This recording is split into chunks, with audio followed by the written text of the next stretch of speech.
Hi folks, Ricky Tang. Oh, that smells. Hi folks, Ricky Tang here.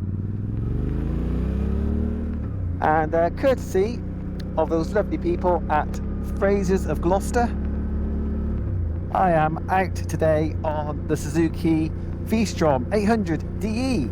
I've been curious to try this bike, it's taken a little while to get around to it.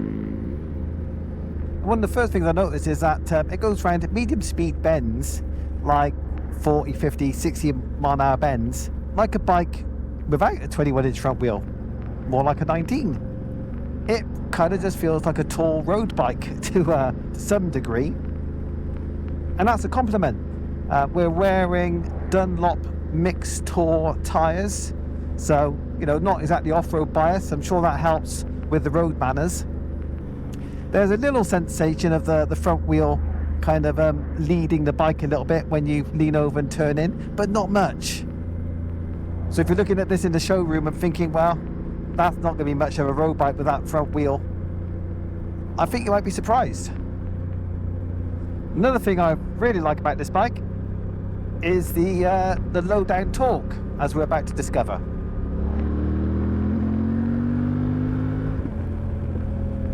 Now the engine is shared with the GSX 8S, which I rode earlier this year and enjoyed. And I was a bit concerned that with the extra timber that this bike's carrying,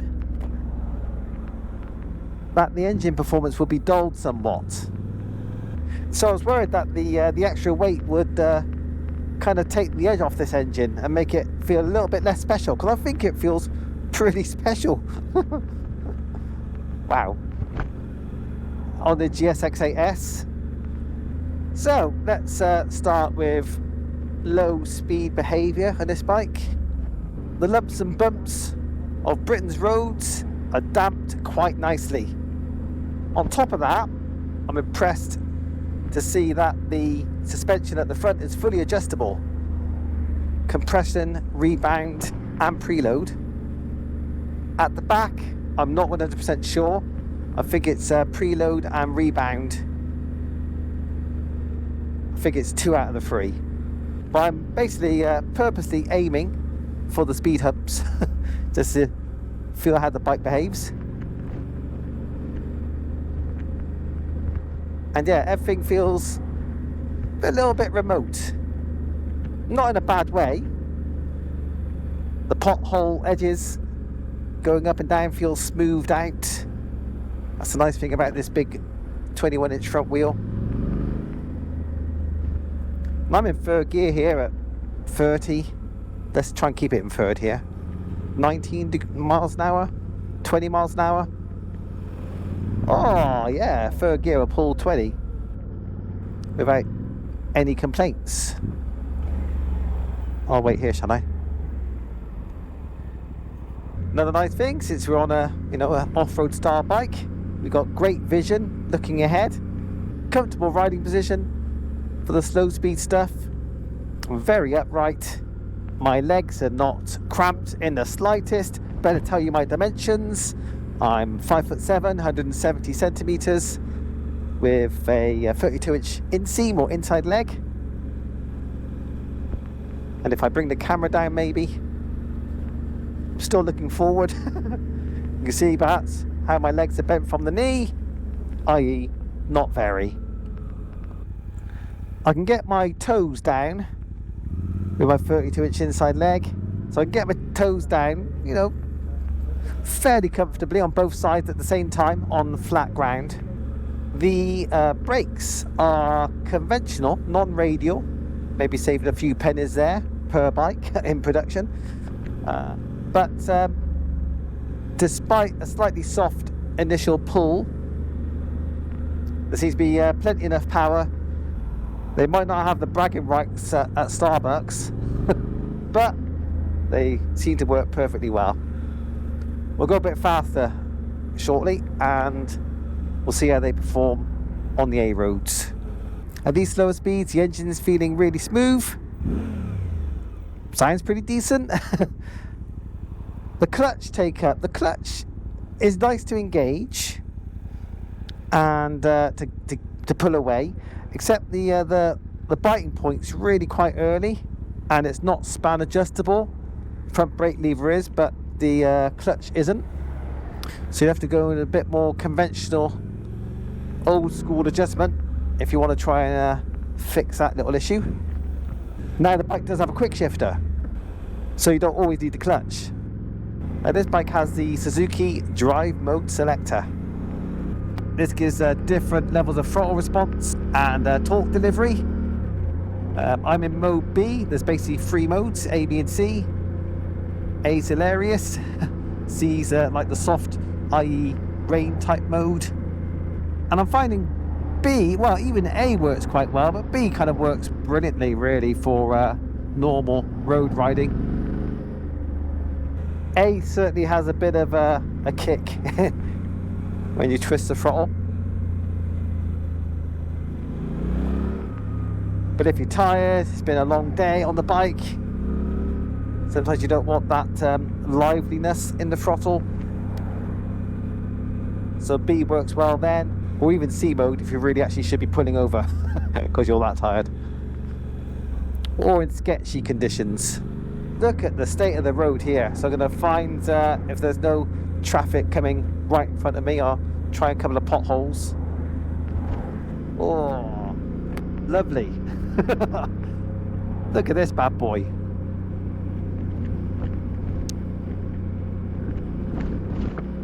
The bike's hardly being deflected from those potholes.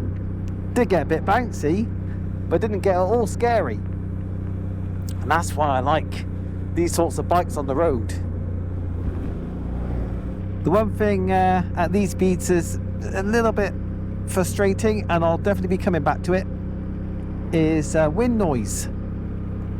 Even at 40 miles an hour, there's a beginning of a bit of a roar hitting my helmet. And I wouldn't really be expecting that of any bike at less than 40 miles an hour, but here we are. Now the screen is adjustable in 3 positions, but you've got to get an Allen key out in order to adjust the screen. There's no adjuster for it. I am tempted, when I stop the bike shortly and do a little walk around, very tempted to go and look for the toolkit, see if there's an Allen key in there that we can use to bring the screen up. Now when you get on the brakes on this bike, particularly at the front, you do unsurprisingly get a fair bit of fork dive. So that's a bit disconcerting if you do have to get on the brakes quickly, but if you're used to trail style bikes, then you'll know what that's all about.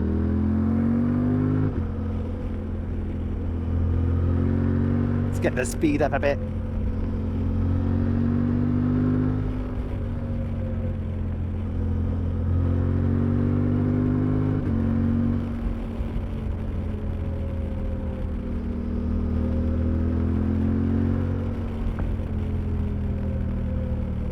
Now we're going a little bit quicker for a short while. I can tell you I'm really impressed with the quick shifter. It's very smooth going up the box. No one behind me. I'm going to slow down actually. Let's go down the box once we pass this car so we don't scare them.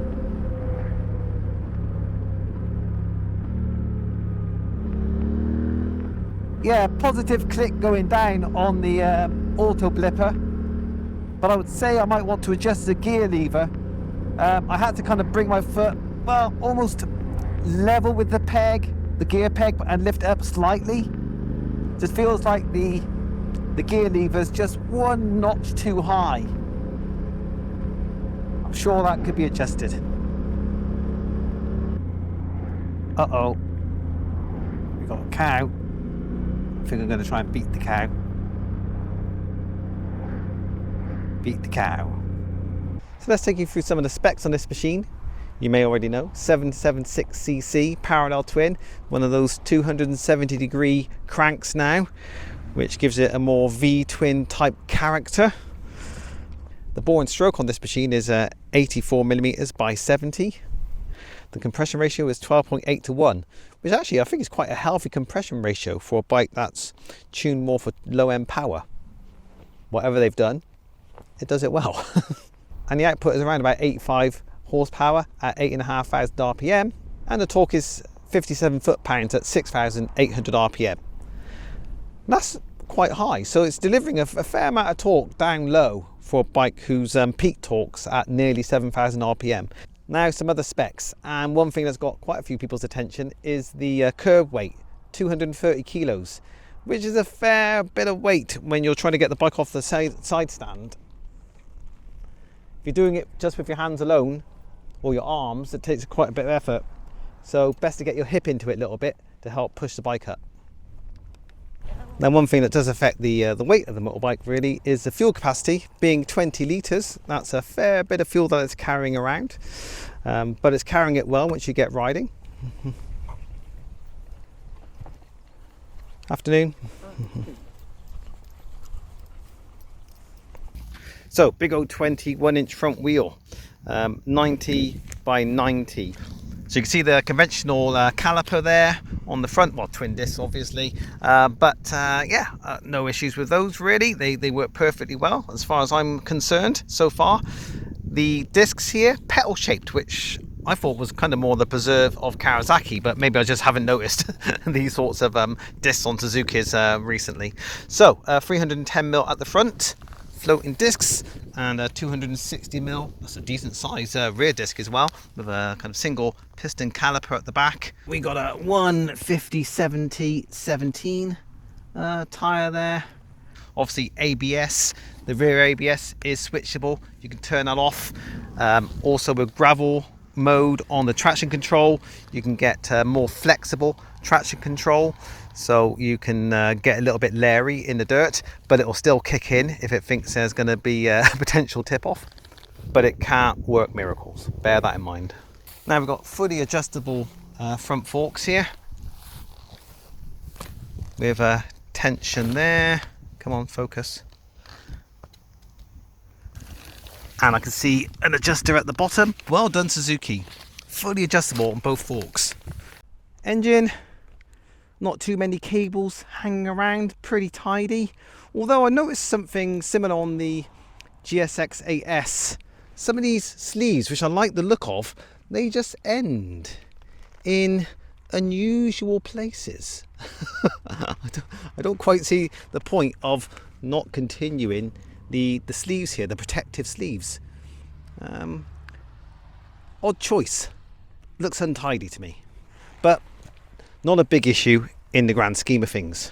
We do have a rear carrier, which is handy, with decent grab rails as well for the pillion pegs. There's a decent distance below the seat, I think.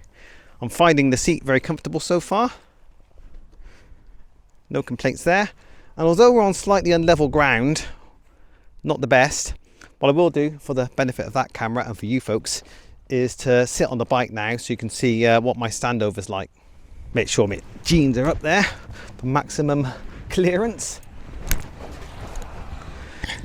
There you go. No, that feels similar to what I'm getting on the road.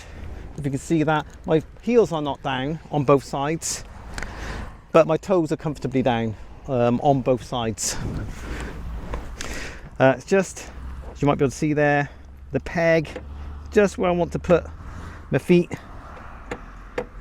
The pegs are there, but you can't do much about that. That happens on a lot of off-road style bikes with pegs in this sort of position. I can tell you, but I can't show you yet. I'll try. I will try. Side stand. Quite easy to get to. Can you see it there? Oh, there you go. So actually, look how much it sticks out from the bike. So that's really easy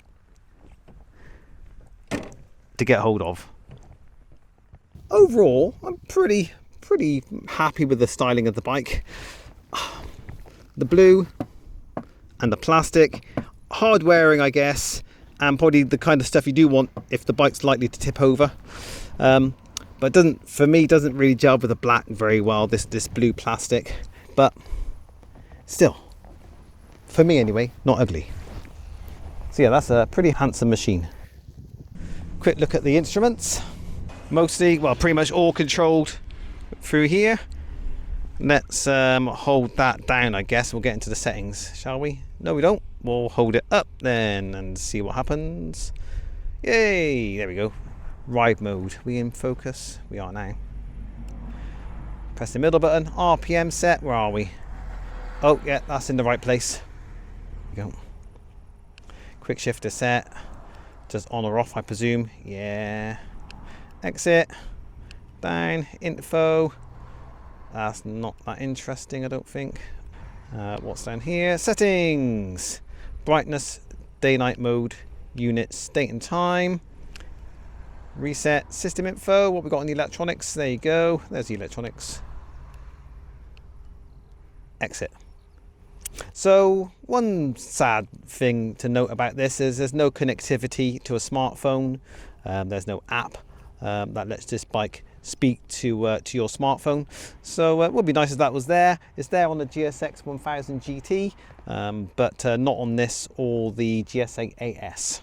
Oh, one thing I was interested in, screen adjustments. So yeah, it's done by Allen Bolt or Allen Key. And I'm wondering if we can get and have a look under the seat. If I can find the, oh, there you are. Find the key. Let's have a little look under here. Okay, so here's the back end, I think, of the air box. There's the air intake down here by the battery. And there is the toolkit apparently. This and that. I imagine there's a screwdriver handle, because this is like a screwdriver bit. Imagine there's a handle somewhere, but I can't see it. But I do see this. So I'll put this camera down and we're gonna adjust that screen. Oh, this is too big. And this is a screwdriver bit with a flat blade and a Phillips on the end. So unfortunately, it doesn't look like the tool you'll most likely need on this bike is present. Well, that's that then. At least you can see what's going on under here. Not much storage space. Maybe under here. What's going on at the back of the seat? These two bits that go into the screwdriver handle. There you go. So this takes up a little bit of space in this void here. So there's not much space to stuff stuff. That's the third time I've tried to say that. Now, the one thing that will upset some off-road purists is that these are tubed tyres and not tubeless. So you have to factor that into your buying decisions. LED lights all around though. Right, will we get some good light or will it flicker in the camera? Oh, I don't think we're flickering actually. That's pretty decent. Well done. Makes a change. Most lights end up flickering. Oh, we've got some cows coming. I think I'm going to have to disappear soon because I can't really control what they do. Anyway, there's your lights. Indicators, let's do the hazards quickly. And see what we got. I would say not particularly bright, but yeah, kind of remind me of the current BMW ones. They seem to be quite bright if you hit them just right, looking at the right angle, but off angle, maybe not quite so clear.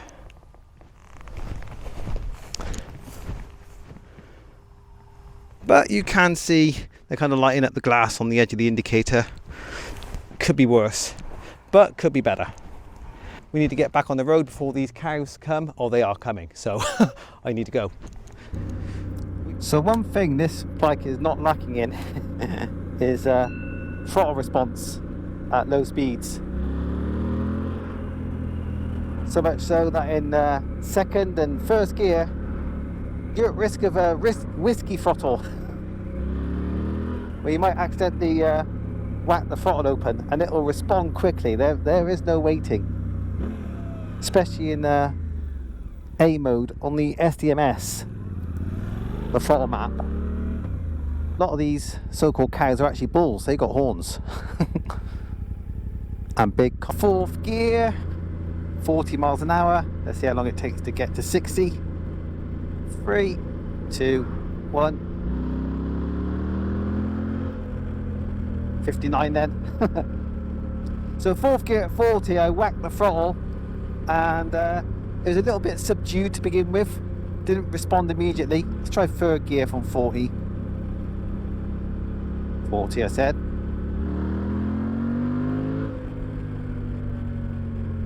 Yeah, the initial response was a good bit quicker there. Why? What's the revs at 40 and 4th? That was 3.5.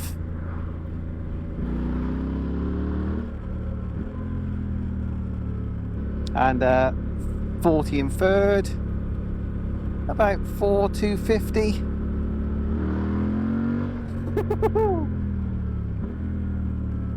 40 in second, I might want to hang on for this one. I don't think I'll get to 60.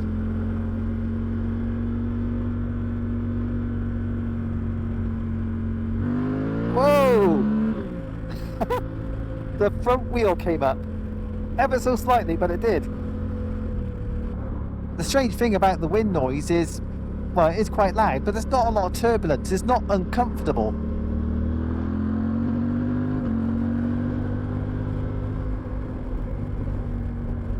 Not a lot of turbulence. There is a bit, but yeah, it could be worse. I felt worse with this amount of noise.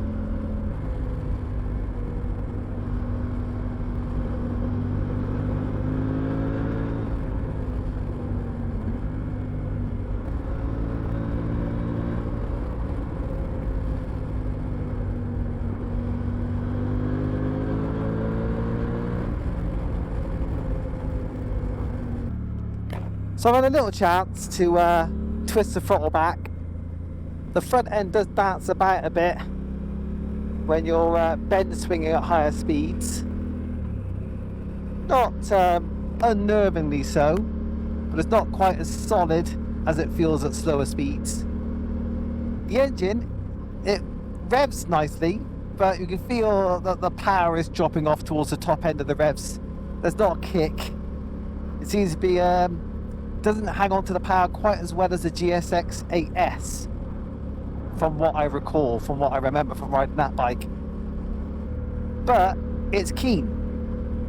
It doesn't feel uncomfortable riding the bike in the higher revs. It'll do it. It'll let you have fun if that's what you're looking for. Let me slow down again.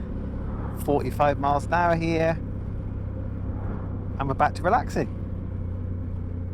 Now, as the revs did go up earlier on, I was riding quite dynamically, and what I mean by that was the revs were going up and down. I didn't have the space to keep it a set position in the rev counter, but there were some vibes kicking in there on the higher revs, like past like 6,000 RPM.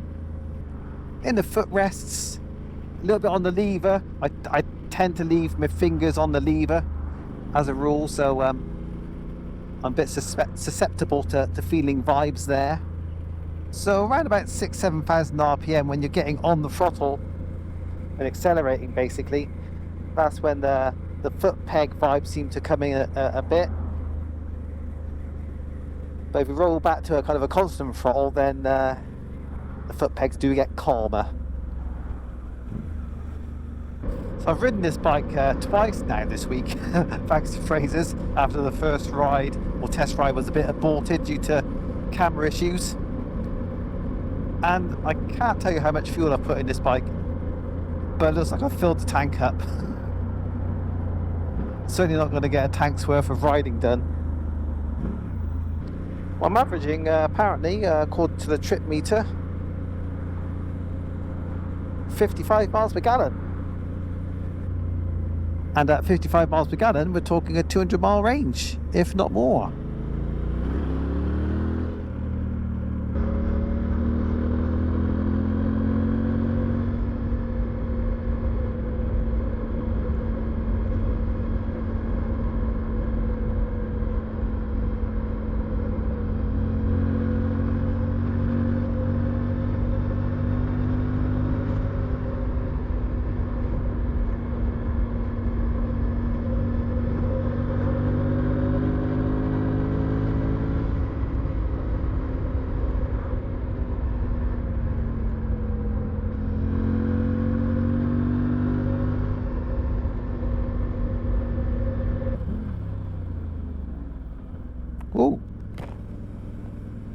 brakes are impressive. I did use both of them just to play it safe and kind of minimise the diving a little bit at the front end. But they haul you up pretty quickly. Sadly, I haven't ridden the Honda Transalp or any recent Honda because I haven't got a relationship with any Honda dealers. So unfortunately, I have to give up comparisons to other channels. But the more viewers I have and the more subscriptions I get, more likely it is that other motorcycle dealers, retailers and importers maybe one day will join in the fun. So please do that like and subscribe thing if you're still watching after however many minutes have passed so far in this video.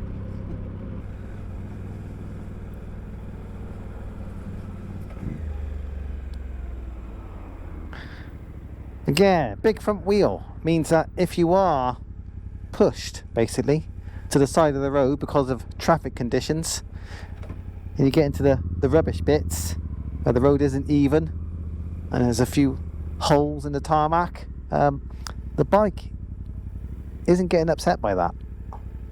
Actually, I've got to say, I did mention that the front end felt a little bit flighty at speed earlier on. Well, I've done a bit more speed. And actually it's not that bad.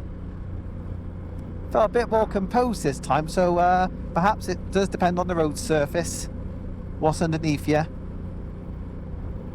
mean, the first time when I commented that it felt a bit less than solid, still wasn't bad. It's kind of what I expected out of a bike like this. But the last little push on I just did, the bike actually simply felt good.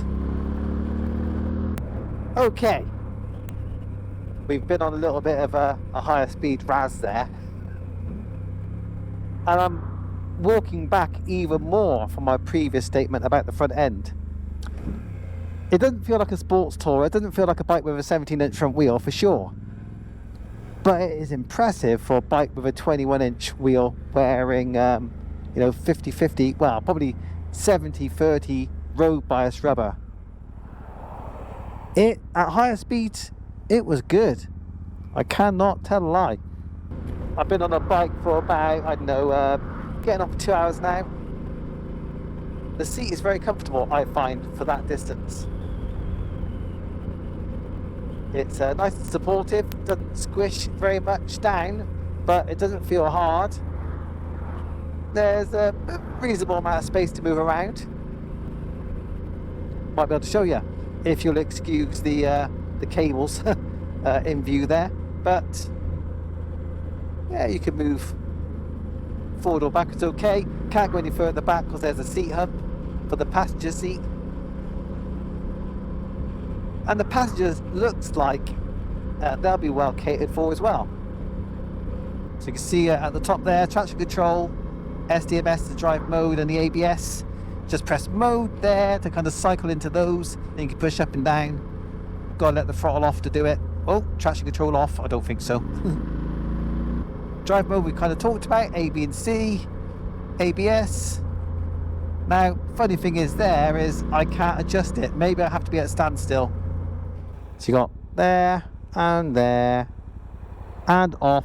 Alright, that's turned off ABS at the rear, as you can see. Thank you, that's quite clear, Suzuki, much appreciated. So put it back to 2 for the next rider, I think. Clutch isn't exactly light. It feels like there's a spring in there. It feels a bit spring bound, like it takes a little bit of effort to operate it. Not the heaviest clutch by a long shot that I've sampled, but it could be lighter. I'll put up the maintenance intervals on the screen as well, because that's something I didn't dig into. So let's hope they're very reasonable. Now I know this bike is a good bit more expensive than its direct competition. The Transalp is a bit more expensive than the Aprilia Touareg, more expensive than the T7. But I think basically you're getting a lot of bike for your money, with what feels like good suspension, a solid chassis that's behaving itself on road, with a winning engine that's not quite like the competition. So, quick summary. Downsides: windscreen, rubbish. Didn't have any Allen key to adjust it, which is a bit of a shame. I suspect it will take a totally different screen to solve that sort of problem with the wind turbulence and the noise, but it might not affect everybody. Weight. It takes a bit of a heave to get it off the side stand on level ground. So if you're a bit weaker than I am, and I'm not very strong, and if you're on uneven ground, that might make life a bit more difficult. So I'm not really comparing its weight against its competitors. It's just, it's a bit of a lump to get upright, generally. But the positives, there are several. Loving the engine. The engine is great. Suzuki did a great job there with the low and mid-range torque. And the bike hangs in there at the higher revs as well. It's not very powerful at the higher revs. You can feel the power tailing off, but it's still a willing rever. It still accelerates up there, especially in fifth gear, fourth and fifth gear on the back roads. Quite a bit of fun. And the chassis, I'm impressed with this 21-inch front wheel led chassis, that it feels as neutral as it does. And that's why, you know, I go towards classing it not really even as an adventure bike, but as a great commuter and a sports tourer with the emphasis on touring. So aside from the screen, for me, I'm all in on this bike. I really like it. I applaud Suzuki for this new model. First new engine in over 20 years. They've hit it out of the park, both the engine and gearbox. So yeah, I hope you've enjoyed this video. Thumbs up and subscribe if you like my content. Let me know what you think of this bike and what you think of the video in the comments. And I'll see you in another one soon, hopefully. Take care, folks. Ta-da.